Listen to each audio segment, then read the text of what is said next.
Okay, welcome back, you guys.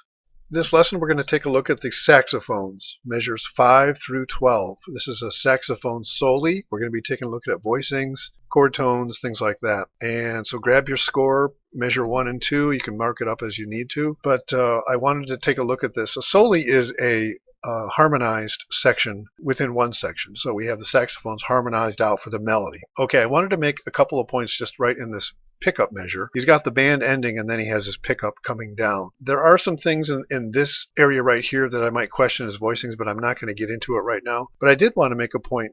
Obviously, you can see here he does this pickup and the melody starts. The melody of this tune actually starts on the and of 4 picking up. So he's got an E flat. Technically, that should be a B. One thing I wanted to point out, if you take a look at this whole Soli, you will realize that he did rhythmic unison pretty much throughout. I think he does rhythmic unison.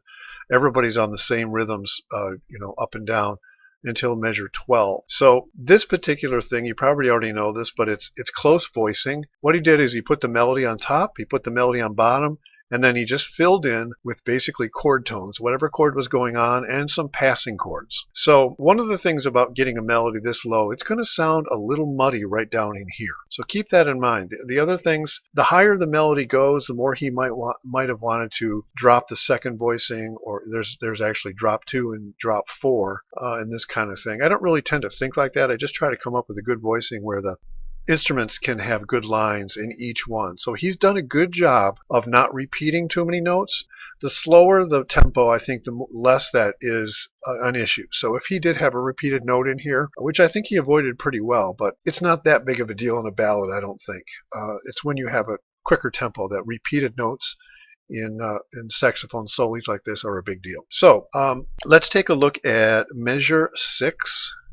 Okay, right here. Notice, if you look at this, you'll just see that that's A minor 9 there, and then he's got a D7 flat 9, so he's got all of the chord tones there. One thing about this last pickup note right there on the and of 4, he's got that voiced as a G major 7 chord, and the chord is actually still D7 flat 9. He should reflect that, by the way, right here. He needs to tell the rhythm section to play flat 9. So always reflect in the rhythm section what you've got going on in the voicings up here. But I understood why he did that, because he's got a B here, but he could have made this some kind of just a D13 chord, maybe broken this up as far as the melody goes. So I probably wouldn't have chosen to have the melody down here the whole way through. I think I would have voiced it more just a little differently in that respect. As the first alto got higher, I think I would spread these out and make different voices like a piano player would. So the end of 4 here is questionable because he's got the chord. It's going to actually,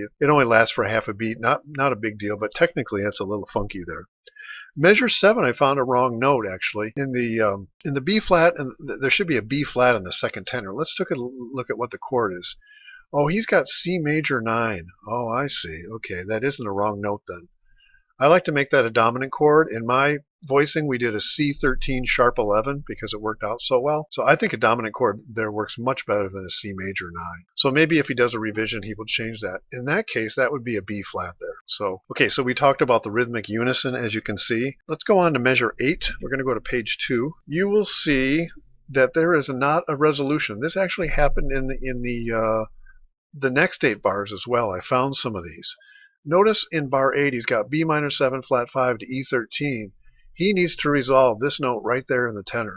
He's holding over into the beat where that should be a G sharp. So you'll actually come up with E7 flat 9. So remember, always reflect in the rhythm section as best you can what's happening in the horns. Okay, measure 9 voicing. Let's take a look at this. Measure 9 is right here. A minor 9 to D7 flat 9. This is very interesting because I played this on the piano, and it almost sounds like this. It sounds like this chord on beat 3. Look at the notes here. He's got B, G, E flat, C, and B, but he's got a D7 chord.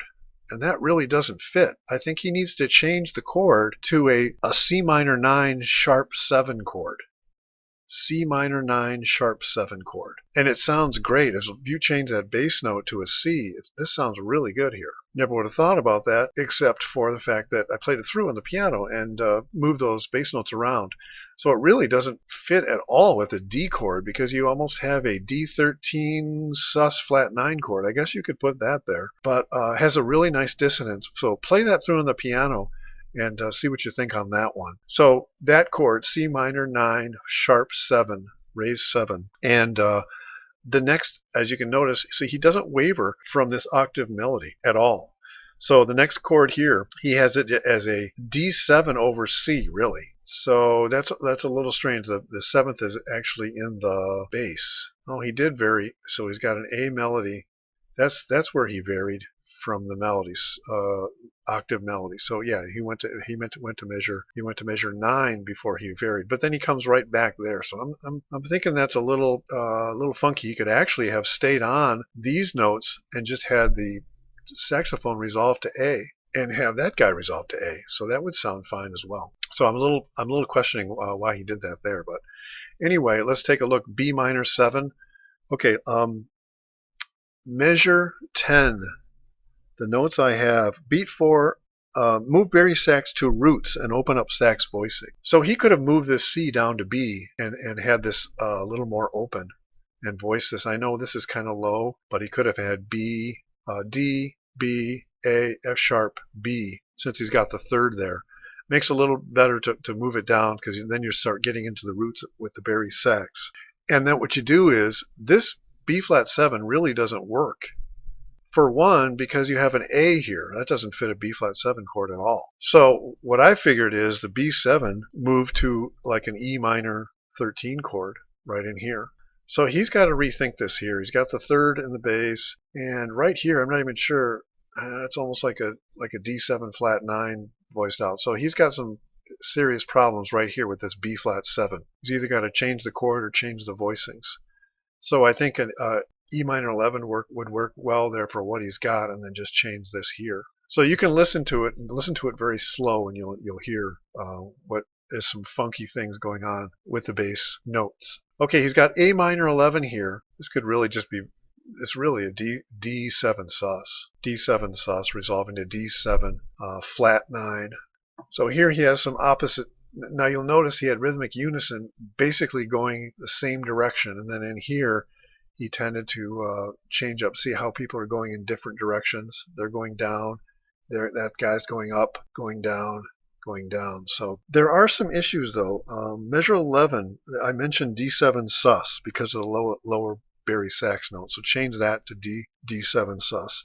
Measure 11, beat 3. You'll notice cross voicing in tenor 2 and Barry sax. Tenor 2 and Barry sax. Notice how the tenor 2 is lower right there. That's a little funky. I'm not sure why he did that. That guy's got an A above an F sharp. And like I said, he's done a good job of eliminating repeating notes where he needed to. Obviously, this is a repeated note, but it repeats in the melody. So not sure why he did that cross voicing there, but that's called a cross voicing when you flip. This guy goes above this guy here.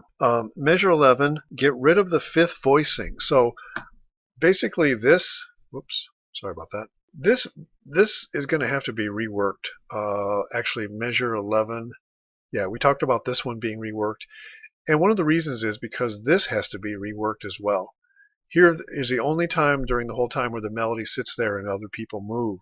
But take a look. He's got B minor 11, which is fine. Had he used bass notes here, this could have got away from the melody and moved better. The problem we have here is with these fifths. And look at the second beat. We don't have a third in that chord. B flat, F, A flat, C, and E. So there is no third there. This guy probably should have just held on to a D, and these other guys could have moved. A minor 7. We have no third there either. So we're actually, without a third of a chord, it's moving into territory where the ear doesn't hear it as the chord you want it to. So I know what he's trying to do. He's trying to just move down, chromatically down, which is fine. But I think best if he reworked this somehow and maybe had these guys up on half notes to keep those chord tones. So voice out the chord, then figure out how you need to write it for the instruments to keep those correct chord tones within the chord itself. A flat, E flat, G flat, B flat. There's no third there either. So we have 3 chords in a row that have no thirds. That's a little bit of a problem. So measure 12 really needs some reworking there. So that's really about it for this part. We went over how he did the Soli, close voicing at the octave. It's kind of a dance band type of voicing. You know, guys back in the day used to sit in the back of a car and just whip this stuff out pretty quick because it's really kind of formula type of writing. I think he could have gone through and had guys doing some resting and coming in with different lines as well throughout that. You can have the melody sitting for an eighth note or a quarter note and have everybody else maybe come in on the end of a beat or rest one quarter. We talked about that in the last video. So think about some of those things and think about how you might rework this little Soli. Somebody asked a question here about this trumpet being low. Because he has done saxes for 8 bars, he kind of had to move into this. So remember that the decision you make in the first 8 bars is going to affect the next 8 bars. So the next video, we'll take a look at the bridge and the last 8 bars and some of the more well-voiced or the full band voicings. So until then, I'll talk to you soon.